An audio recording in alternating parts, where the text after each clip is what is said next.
Man Šimonytė nėra konkurentė, apie visus kitus nėra net ką kalbėt. Turiu tik vieną labai rimtą bėdą, reik sugalvoti, kaip Nausėdą nugalėt.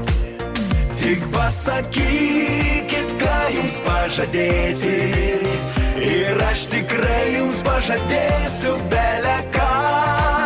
O jeigu net ir nepavyks tiesėti, matyt paėjo ne kažką. O mūsų kaime kaktusai nežydi, ir vėgėlė nėra tik tai žuvis. Net pats Nausėda gražio man pavydi, nes mano grožis niekad nenuvys. Ir nubalsuos net bukas kaip kalbukas, kad karaliautų mūsų prūdė vėgėlė. Ir vietoj ąžuolo žaliuos bambus.